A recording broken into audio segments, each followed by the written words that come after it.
There's a cycle hidden in the history of every major world currency, a predictable, 5-stage pattern that plays out with mathematical certainty. It's the pattern of the gold death cycle, and it explains why every great nation after achieving dominance follows an identical sequence leading to the destruction of its money and the final brutal act of currency confiscation. This isn't about mere inflation.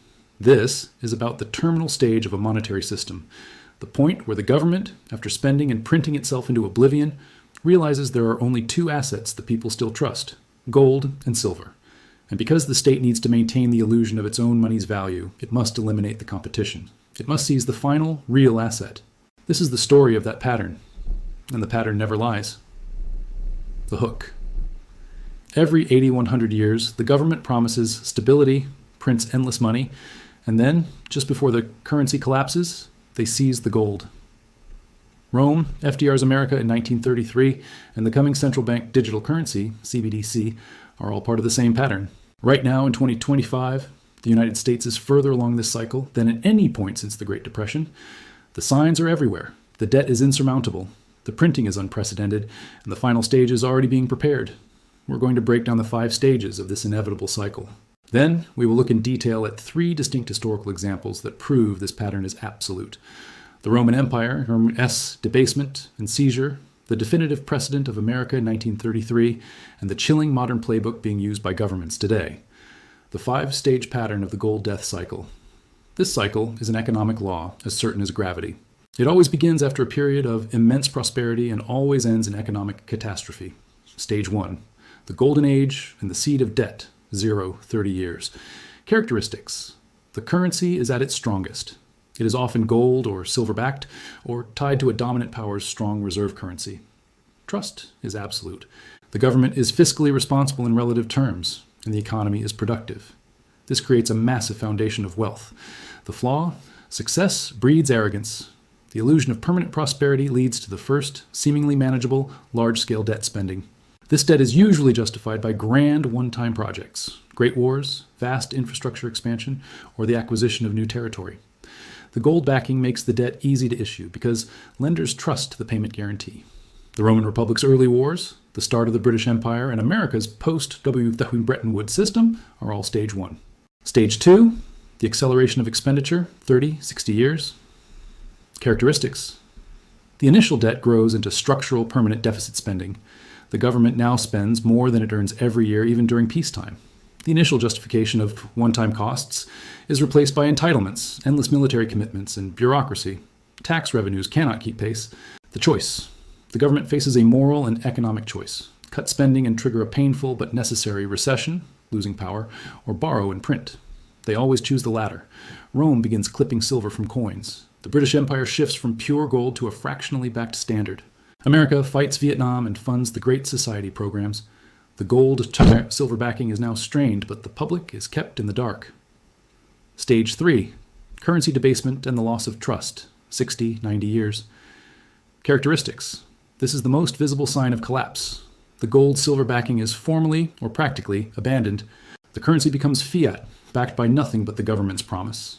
The state begins printing money at an accelerating pace or debasing the metal content dramatically. The result, inflation begins to rage. The domestic population and foreign holders of the currency begin to lose trust. They see the paper money buying less and less. The public, understanding history, naturally begins to hoard real money, gold and silver. Gold's price rises dramatically relative to the debased paper currency. This is the stage where the government's rhetoric about transitory inflation is deployed. Stage 4. The crisis and the call for order, 100 years. Characteristics. The system approaches total failure. The government's enormous debt becomes unpayable at current interest rates. The currency is in free fall.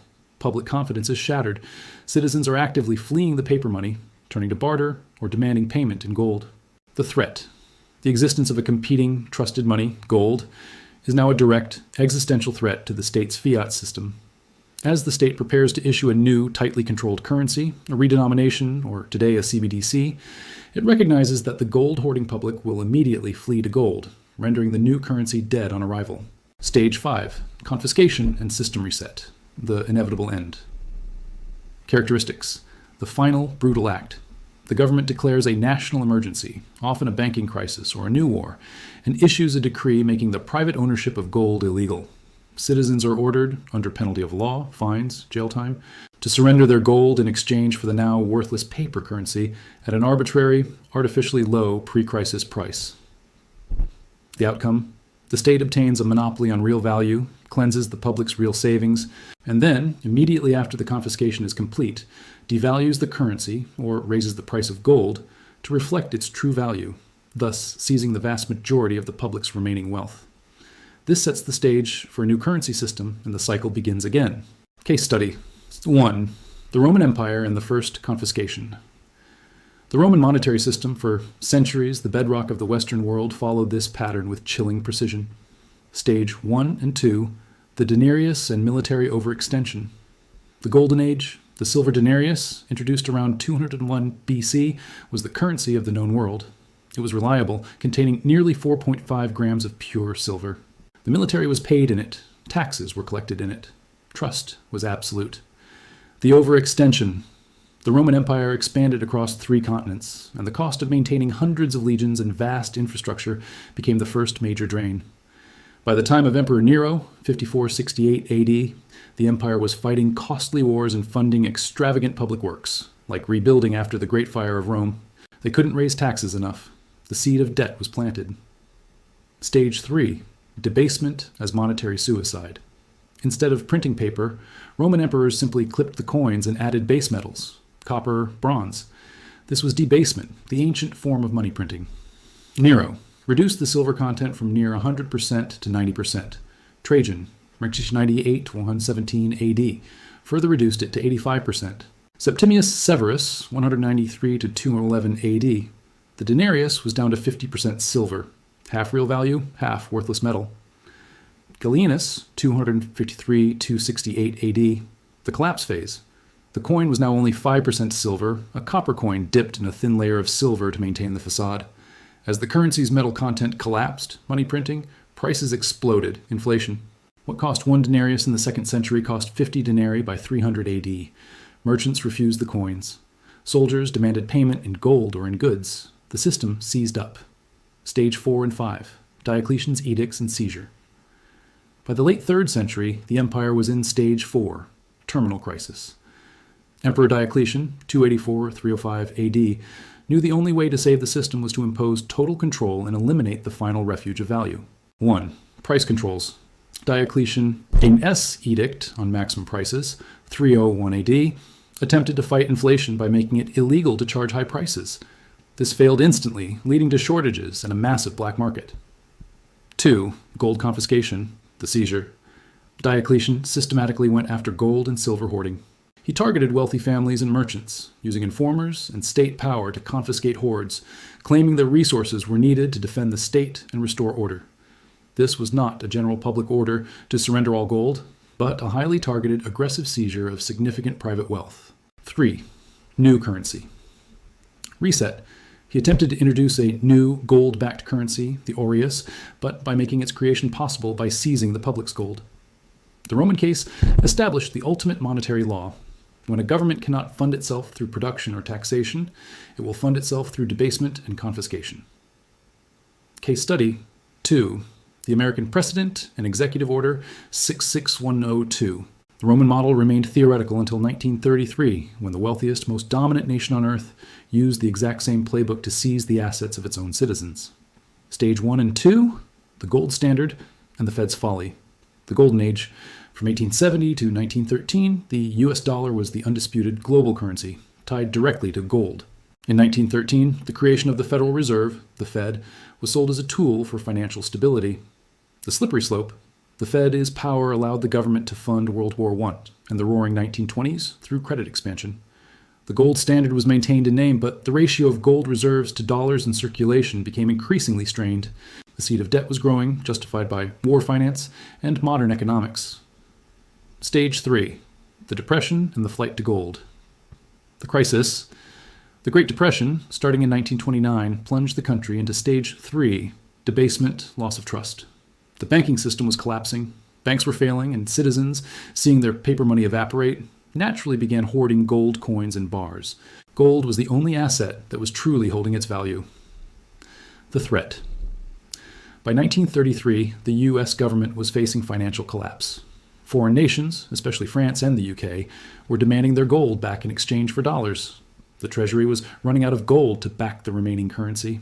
The public's gold hoarding was viewed by the government not as a prudent defense of savings, but as economic treason, a direct threat to the state's ability to maintain the illusion of its own paper currency's value. Stage 4 and 5. The Confiscation of 1933. President Franklin D. Roosevelt, using the manufactured crisis of the Great Depression, executed the gold death cycle's final stage with absolute clarity. 1. The seizure order. On April 5, 1933, FDR issued Executive Order 6102. The order outlawed the private ownership of gold coin, bullion, and certificates by U.S. citizens. Citizens were required to deliver their gold to a Federal Reserve bank or agent by May 1, 1933. 2. The arbitrary price. The price at which citizens had to surrender their gold was $20.67 per ounce. Failure to comply was punishable by a $10,000 fine, a massive sum at the time, or up to 10 years in prison. 3. The ultimate devaluation. After the vast majority of the gold had been confiscated from the public, the government performed the final act of wealth transfer. In January 1934, the Gold Reserve Act was passed, and the official price of gold was immediately raised to $35 per ounce. The math of theft. The gold's value instantly increased by 69%. $35 is 69% higher than $20.67. All that gain, the entire wealth of the gold-holding public, was transferred overnight to the U.S. Treasury. Citizens were paid for their real money with worthless paper at the old, low price, and the government immediately revalued its newly seized gold at the new, high price. This maneuver saved the government, but destroyed the savings of its most prudent citizens. The legacy. For the next 4 decades, until 1974, private gold ownership was illegal in America. The government had successfully eliminated gold as a competitive currency. The pattern was completed. The events of 1933 are not historical trivia. They are a precedent. They prove that the U.S. government is willing and able to execute the final stage of the gold death cycle under the guise of national emergency. The only question now is the stage being set for the next confiscation? The American cycle is repeating itself. The modern context is more complex, involving global systems and digital currencies, but the 5 stages of the gold death cycle are running on an accelerated timeline. We are currently deep in stage 3, heading rapidly towards stage 4. This is the story of how the groundwork is being laid for the next great seizure of private wealth. The American cycle, 1971 to 2025. The cycle reset in 1971, not with gold, but with the elimination of the final gold link, ushering in the pure fiat era. Stage 1 and 2, fiat finance and unlimited debt, 1971-2008, the fiat leap. In 1971, President Nixon temporarily closed the gold window, completely severing the dollar's link to gold. The dollar became a pure fiat currency, backed by nothing but the government's promise. This was the true reset of the cycle, allowing for unlimited debt expansion. The justification. The petrodollar system, established in 1974, provided the artificial demand needed to maintain the illusion of value. The world needed dollars to buy oil, forcing foreign nations to hold dollars and finance U.S. debt. This allowed the U.S. to enter stage 2, unlimited deficit spending, wars, entitlements, bureaucracy, without immediate consequence. The national debt rose from $400 billion in 1971 to $10 trillion by 2008. This debt was justified as maintaining global security and dominance. Stage 3, the Great Debasement and the Loss of Trust, 2025. The financial crisis of 2008 plunged the system deep into stage 3. This is the period of quantitative easing, money printing, and the public's subsequent flight to real assets. The printing press. From 2008 to 2020, the Federal Reserve's balance sheet, a proxy for money printing, exploded from under $1 trillion to over $4 trillion. The justification was stabilizing the banks and preventing deflation.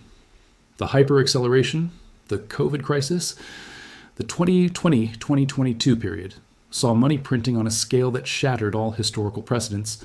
The Fed's balance sheet expanded from $4 trillion to over $9 trillion. Over 40% of all existing U.S. dollars were created in this 2-year window. The result, the inevitable consequence of debasement, followed. Massive inflation in housing, food, energy, and transportation. The public, seeing the dollar lose purchasing power, responded exactly as the Romans and 1930s Americans did, a flight to real assets. The modern gold hoard. This is visible in the record-breaking prices of gold and silver, the rise of cryptocurrencies like Bitcoin, which is seen as digital gold by many, and the institutional shift to real estate and tangible commodities. The public is hoarding real value, and the government knows it. The system is now running on a two-tier monetary system. The government is paper, digital fiat, and the public is real, decentralized value. This is an unsustainable Stage 4 condition. Stage 4, the impending crisis and the need for total control. We are now entering the final crisis phase. The government's structural debt is accelerating toward the point of no return. The debt trap. The U.S. national debt is over $36 trillion and is climbing by roughly $1 trillion every 100 days. The structural deficit is permanent. The government is spending more on interest payments alone. Default, politically impossible, ends reserve status instantly. Hyperinflation, printing. The most likely path, inflates away the debt but destroys the dollar. Restructuring. Requires massive political will to cut entitlements and military spending, which does not exist. As the currency collapses, hyperinflation, option 2, the public's flight to gold and Bitcoin will become a stampede. This is the final problem the government must solve before the system collapses entirely. The central bank digital currency, CBDC, the instrument of confiscation. In 1933, the government needed Executive Order 6102 and physical agents to collect the gold. Today, they are building a technological instrument that will achieve a permanent, total, and irreversible financial lockdown. The central bank digital currency, CBDC. The CBDC is the modern version of a redenominated currency, the tool designed to replace the failing fiat dollar. But its true power lies in its structure, programmable money. Unlike cash, a CBDC is not private. It is a liability of the central bank, controlled by the central bank. It can be programmed to have an expiration date, forcing consumption, be restricted, cannot buy certain goods, or even implement a negative interest rate, taxing savings. The ultimate firewall.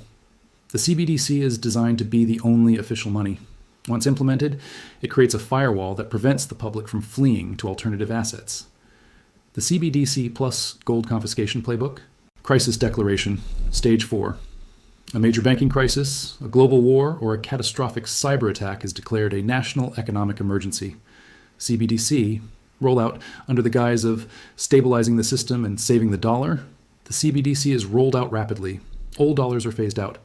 The gold Bitcoin ultimatum, Stage 5. The government makes 2 announcements simultaneously. Gold confiscation. An order, the modern 6102, is issued. Physical gold and silver must be surrendered for the new CBDC at an arbitrary low price. Cryptocurrency. Ban. Decentralized currencies, like Bitcoin, are declared illegal and are made non-interoperable with the CBDC financial system. The lock-in. Because the CBDC is the only legal digital money, citizens have no choice but to comply. There is no longer a physical cash option to use as a buffer, and there are no legal digital alternatives. The CBDC becomes the sole medium of exchange, giving the state total financial control. The government obtains its final monopoly on value, and the largest digital wealth transfer in history is completed. The inevitability of the final stage, Stage 5. History provides the final chilling lesson. The math of empire is unforgiving, and the temptation of seizure is absolute. The pattern is always the same: borrow, print, confiscate. The U.S. has completed the borrowing and printing stages to an extent that makes the 1930s look tame. The government has created a debt that can never be paid, and a currency that cannot sustain its value. In 1933, the government only had to seize physical gold. In 2025, the government needs to seize the public's confidence entirely.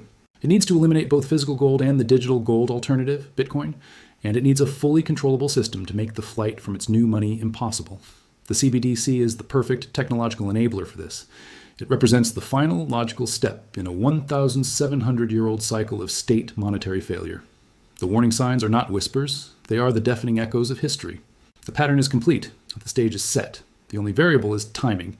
The people who understand the gold death cycle are preparing for Stage 5. The people who deny it will be paying for the government and its debt with the last of their real wealth. The choice, for now, remains yours.